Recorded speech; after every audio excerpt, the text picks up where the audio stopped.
Hello friends, നമസ്കാരം. PSC പരീക്ഷകളിലൊക്കെ കാലാവസ്ഥയെപ്പറ്റി ചോദ്യങ്ങൾ സ്ഥിരമായിട്ട് വരാറുണ്ട്, അല്ലേ? അതിൽ തന്നെ ഏറ്റവും പ്രധാനപ്പെട്ട ഒന്നാണ് ഈ എൽ നിനോയും ലാനിനയും.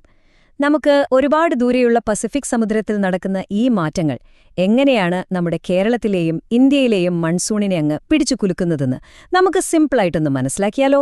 നിങ്ങൾ എപ്പോഴെങ്കിലും ചിന്തിച്ചിട്ടുണ്ടോ, എന്തുകൊണ്ടാണ് ചില വർഷങ്ങളിൽ മൺസൂൺ തീരെ കുറഞ്ഞു പോകുന്നത്, എന്നാൽ മറ്റു ചിലപ്പോൾ ഭയങ്കര ശക്തമായി പെയ്യുന്നത്? അല്ലെങ്കിൽ തണുപ്പ് കാലത്ത് പെട്ടെന്നൊരു ദിവസം സഹിക്കാൻ പറ്റാത്ത തണുപ്പ് വരുന്നത്? ഇതിന്റെയൊക്കെ ഉത്തരം കിടക്കുന്നത് ഇവിടെയെങ്ങുമല്ല, ആയിരക്കണക്കിന് കിലോമീറ്റർ ദൂരെയുള്ള പസഫിക് സമുദ്രത്തിലാണ്. ഈ എൽ നിനോ, ലാനിന എന്നൊക്കെ കേൾക്കുമ്പോൾ തന്നെ ഒരു കൺഫ്യൂഷൻ വരാൻ സാധ്യതയുണ്ട്. അത് ക്ലിയർ ആക്കണമെങ്കിൽ ആദ്യം നമ്മളൊരു സാധാരണ വർഷം, അതായത് പ്രത്യേകിച്ചൊന്നും സംഭവിക്കാത്ത ന്യൂട്രൽ ഫേസിൽ പസഫിക് സമുദ്രത്തിൽ എന്താണ് നടക്കുന്നതെന്ന് മനസ്സിലാക്കണം. ഇതാണ് ഇതിന്റെ എല്ലാം ബേസിക്സ്. സാധാരണഗതിയിൽ ട്രീഡ് വിൻഡ്സ് എന്നറിയപ്പെടുന്ന ഒരു കാറ്റുണ്ട്. ഈ കാറ്റ് കിഴക്ക് നിന്ന് പടിഞ്ഞാറോട്ടേക്കാണ് വീശുന്നത്, അതായത് തെക്കേ അമേരിക്കയുടെ തീരത്ത് നിന്ന് ഓസ്ട്രേലിയയുടെ ഭാഗത്തേക്ക്. ഈ കാറ്റ് സമുദ്രത്തിന്റെ മുകളിലുള്ള ചൂടുവെള്ളത്തെ മുഴുവൻ ഇങ്ങനെ പടിഞ്ഞാറോട്ട് തള്ളി നീക്കും. ഈ ചൂടുവെള്ളം ഓസ്ട്രേലിയയുടെ അടുത്തെത്തുമ്പോൾ അവിടുത്തെ വായു ചൂടായി മുകളിലേക്ക് ഉയർന്ന് വലിയ മഴമേഘങ്ങളൊക്കെ ഉണ്ടാക്കും. മുകളിലെത്തിയ ഈ വായു തണുത്ത് തിരിച്ച് കിഴക്കോട്ട് വന്ന് തെക്കേ അമേരിക്കയുടെ തീരത്ത് താഴേക്ക് പതിക്കും. ഇതൊരു സർക്കിൾ പോലെ ഇങ്ങനെ നടന്നുകൊണ്ടേയിരിക്കും. ഇതിനെയാണ് നമ്മൾ വാക്കർ സർക്കുലേഷൻ എന്ന് വിളിക്കുന്നത്.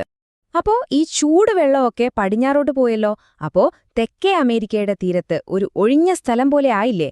ആ ഒരു ഗ്യാപ്പ് ഫിൽ ചെയ്യാനായിട്ട് സമുദ്രത്തിന്റെ അടിത്തട്ടിൽ നിന്ന് നല്ല തണുത്ത പോഷകങ്ങൾ ഒരുപാട് അടങ്ങിയ വെള്ളം മുകളിലേക്കിങ്ങനെ പൊങ്ങിവരും. ഈ ഒരു പ്രതിഭാസത്തിന് പറയുന്ന പേരാണ് അപ്വെല്ലിംഗ്. ഇത് വളരെ വളരെ ഇമ്പോർട്ടന്റ് ആയിട്ടുള്ളൊരു കാര്യമാണ്. ഈ അപ്വെല്ലിംഗ് ഒരു ചെറിയ സംഭവമൊന്നും അല്ല കേട്ടോ.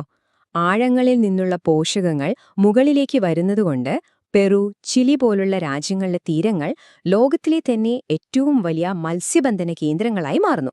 അതേസമയം പടിഞ്ഞാറോട് പോയ ആ ചൂടുവെള്ളം കാരണം നമുക്ക്, അതായത് ഇന്ത്യക്ക്, ഒരു നോർമൽ ഹെൽത്തി മൺസൂൺ ലഭിക്കുന്നു. അപ്പോൾ എല്ലാം ഒരു പെർഫെക്റ്റ് ബാലൻസിൽ ഇങ്ങനെ പോകുന്നു.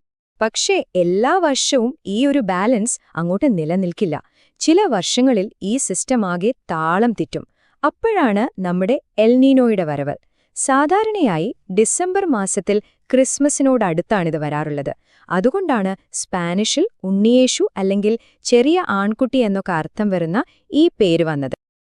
അപ്പോ എൽ നിനോ വരുമ്പോ എന്താ സംഭവിക്കുക? മറ്റൊന്നുമല്ല, നമ്മൾ നേരത്തെ പറഞ്ഞ ആ ശക്തമായ ട്രേഡ് വിൻഡ്സ് പെട്ടെന്നങ്ങ് ദുർബലമാകും. അതിന്റെ ശക്തി കുറയും.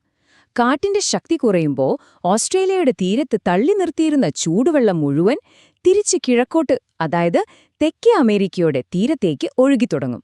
അതോടെ അവിടുത്തെ ആ പ്രധാനപ്പെട്ട അപ്വെല്ലിംഗ് പ്രോസസ് കംപ്ലീറ്റ് ആയിട്ട് നിലയ്ക്കും. ഇതിന്റെ റിസൾട്ട് എന്താണെന്നോ? കാര്യങ്ങൾ നേരെ തലകീഴായി മറിയും.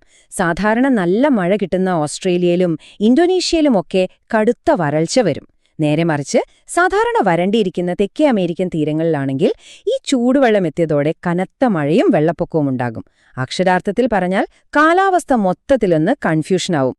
അപ്പോൾ നമ്മുടെ കാര്യമോ? ഇന്ത്യക്ക് എന്ത് സംഭവിക്കും? ആ വാക്കർ സർക്കുലേഷനിൽ വന്ന മാറ്റം നമ്മുടെ മൺസൂൺ സിസ്റ്റത്തെ നന്നായിട്ട് വീക്കാക്കും. ചുരുക്കി പറഞ്ഞാൽ എൽ നിനോ വരുന്ന വർഷങ്ങളിൽ ഇന്ത്യയിൽ മഴ കുറയും, വരൾച്ച വരാനുള്ള സാധ്യത കൂടും. ഇത് ഓർത്തുവെക്കേണ്ട വളരെ പ്രധാനപ്പെട്ട ഒരു പോയിന്റാണ്. ശരി, ഇനി നമുക്ക് എൽ നിനോയുടെ നേരെ ഓപ്പോസിറ്റ് സ്വഭാവമുള്ള ഒരാളെ പരിചയപ്പെടാം. അതാണ് ലാനിന, അതായത് ചെറിയ പെൺകുട്ടി. ഇത് യഥാർത്ഥത്തിൽ നമ്മുടെ ആ നോർമൽ അവസ്ഥയില്ലേ, അതിൻ്റെ ഒരു സൂപ്പർ ചാർജ്ഡ് വേർഷനാണെന്ന് പറയാം. ഒരു ഓവർ ഡ്രൈവ് മോഡ്. ലാനിന സമയത്ത് ആ ട്രേഡ് വിൻഡ്സ് സാധാരണയിലും കൂടുതൽ ശക്തിയിലേ വീശാൻ തുടങ്ങും. ഇത് പസഫിക്കിലെ ചൂടുവെള്ളത്തെ കൂടുതൽ വേഗത്തിലും ശക്തിയിലും പടിഞ്ഞാറോട്ട്, അതായത് നമ്മുടെ ഭാഗത്തേക്കിങ്ങനെ തള്ളിവിട്ടോണ്ടേയിരിക്കും.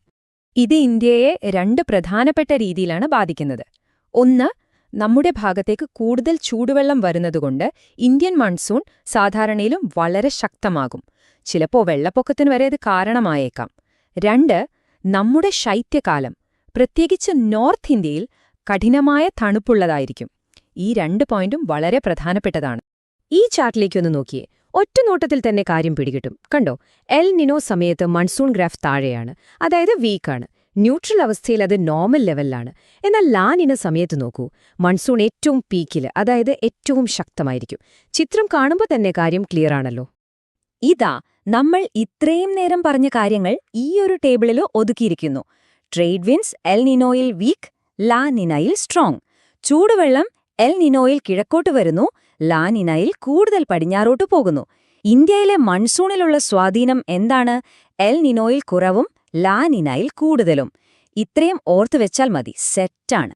ഓക്കെ, അപ്പോൾ തിയറി നമ്മൾ പഠിച്ചു കഴിഞ്ഞു. ഇനി ഏറ്റവും പ്രധാനം എന്താ? ഇത് പരീക്ഷയ്ക്ക് എങ്ങനെ ഉപയോഗിക്കാമെന്നറിയുന്നതാണ്. കേരള PSC ചോദിച്ച ഒരു യഥാർത്ഥ ചോദ്യമെടുത്ത് നമുക്ക് ഈ പഠിച്ച കാര്യങ്ങളൊക്കെ ഒന്ന് പ്രയോഗിച്ചു നോക്കാം. ചോദ്യം ശ്രദ്ധിച്ചു കേൾക്കണേ. 3 സ്റ്റേറ്റ്മെന്റുകളാണ് തന്നിരിക്കുന്നത്. സ്റ്റേറ്റ്മെന്റ് 1, എൽ നിനോ എന്ന പ്രതിഭാസം കിഴക്കൻ പസഫിക്കിലെ ചൂടുകൂടിയ ജലപ്രവാഹം ഇന്ത്യയിൽ ശക്തമായ മൺസൂണിന് കാരണമാകുന്നു. സ്റ്റേറ്റ്മെന്റ് 2, ലാ നിന എന്ന പ്രതിഭാസം ഇന്ത്യയിൽ കഠിനമായ ശൈത്യകാലത്തിനും ശക്തമായ മൺസൂണിനും കാരണമാകുന്നു. സ്റ്റേറ്റ്മെന്റ് 3, സാധാരണ അവസ്ഥയിൽ കിഴക്കൻ പസഫിക്കിലെ അപ്വെല്ലിംഗ് എന്ന പ്രതിഭാസം മത്സ്യബന്ധനത്തിന് സഹായകമാണ്. നമുക്ക് ഓരോ സ്റ്റേറ്റ്മെന്റായിട്ട് പരിശോധിക്കാം. ഒന്നാമത്തേത് നോക്കൂ. അതിൽ 2 ഭാഗങ്ങളുണ്ട്. എൽ നിനോ കിഴക്കൻ പസഫിക്കിലെ ചൂടുകൂടിയ ജലപ്രവാഹമാണ് എന്നത് ശരിയാണ്. പക്ഷേ അതിന്റെ രണ്ടാമത്തെ ഭാഗം നോക്കൂ. ഇത് ഇന്ത്യയിൽ ശക്തമായ മൺസൂണിന് കാരണമാകുന്നു എന്ന് പറയുന്നത് ശരിയാണോ? അല്ല. നമ്മൾ പഠിച്ചതെന്താണ്? എൽ നിനോ മൺസൂണിനെ ദുർബലമാക്കും, വീക്കാക്കും എന്നാണ്. അപ്പൊ സ്റ്റേറ്റ്മെന്റ് 1 തെറ്റാണ്. ഇനി രണ്ടാമത്തെ സ്റ്റേറ്റ്മെന്റ്. ലാ നിന ഇന്ത്യയിൽ കഠിനമായ ശൈത്യകാലത്തിനും ശക്തമായ മൺസൂണിനും കാരണമാകുന്നു. ഇത് നമ്മളിപ്പോ പഠിച്ച കാര്യം തന്നെയല്ലേ? ലാ നിന ഈ 2 കാര്യങ്ങളും ഇന്ത്യയിലുണ്ടാക്കും. അപ്പോൾ സ്റ്റേറ്റ്മെന്റ് 2 ശരിയാണ്, കറക്റ്റാണ്. മൂന്നാമത്തെ സ്റ്റേറ്റ്മെന്റ്. സാധാരണ അവസ്ഥയിൽ കിഴക്കൻ പസഫിക്കിലെ അപ്വെല്ലിംഗ് മത്സ്യബന്ധനത്തിന് സഹായകമാണ്. ഇതും നമ്മൾ ഡിസ്കസ് ചെയ്തതാണ്. അപ്വെല്ലിംഗ് കാരണം പെറുവിന്റെ തീരം വലിയ മത്സ്യബന്ധന കേന്ദ്രമാവുന്ന കാര്യം ഓർമ്മയില്ലേ? അപ്പോ സ്റ്റേറ്റ്മെന്റ് 3 ശരിയാണ്. ഓക്കെ, അപ്പൊ നമുക്ക് എന്ത് കിട്ടി? സ്റ്റേറ്റ്മെന്റ് 1 തെറ്റാണ്, 2ഉം 3ഉം ശരിയാണ്. ഇനി ഓപ്ഷനുകളിലേക്ക് നോക്കാം. സ്റ്റേറ്റ്മെന്റ് 1 തെറ്റാണെന്ന് നമുക്ക് 100% ഉറപ്പല്ലേ? അപ്പൊ പിന്നെ ആ സ്റ്റേറ്റ്മെന്റ് ശരിയാണെന്ന് പറയുന്ന ഓപ്ഷൻസൊക്കെ നമുക്ക് അപ്പം തന്നെ വെട്ടിക്കളയാം. അതോടെ ആദ്യത്തെയും മൂന്നാമത്തെയും ഓപ്ഷനുകൾ ഔട്ടായി. ഇതാണ് സ്മാർട്ട് എലിമിനേഷൻ ടെക്നിക്. ഇപ്പം നമ്മുടെ കയ്യിൽ ബാക്കിയുള്ളത് 2 ഓപ്ഷനുകളാണ്. അതിൽ സ്റ്റേറ്റ്മെന്റ് 2ഉം 3ഉം ശരിയാണെന്ന് നമ്മൾ നേരത്തെ കണ്ടെത്തി. ആ 2 സ്റ്റേറ്റ്മെന്റുകളും ശരിയാണെന്ന് പറയുന്ന ഓപ്ഷൻ ഏതാണ്? അതെ, രണ്ടാമത്തെ ഓപ്ഷൻ. അപ്പോൾ അതാണ് നമ്മുടെ ശരിയായ ഉത്തരം. കണ്ടില്ലേ, കോൺസെപ്റ്റ് ക്ലിയർ ആണെങ്കിൽ ഉത്തരം കണ്ടെത്തുന്നത് എത്ര സിമ്പിളാണെന്ന്. എപ്പോഴും ഓർക്കുക, ഒരു വിഷയം പഠിക്കുക എന്നത് ആദ്യത്തെ സ്റ്റെപ്പ് മാത്രമാണ്. പരീക്ഷയിൽ വിജയിക്കുന്നത് നമ്മൾ പഠിച്ച ആ അറിവ് ഇതുപോലെ സ്മാർട്ടായി ചോദ്യങ്ങളിൽ പ്രയോഗിക്കുമ്പോഴാണ്. അപ്പോൾ വരുന്ന PSC പരീക്ഷകളിൽ ഇതുപോലുള്ള കൺഫ്യൂസിംഗ് ചോദ്യങ്ങളെ സ്മാർട്ടായി നേരിടാൻ നിങ്ങൾ തയ്യാറാണോ? PSC പരീക്ഷയിൽ ഇതുപോലെ സ്മാർട്ടായി പഠിച്ച് ചോദ്യങ്ങളെ നേരിട്ടൊരു ജോലി നേടാൻ ഈ ചാനൽ സബ്സ്ക്രൈബ് ചെയ്ത് നോട്ടിഫിക്കേഷൻസ് എനേബിൾ ചെയ്യുക. അടുത്തൊരു വിഷയവുമായി വീണ്ടും കാണാം. നന്ദി.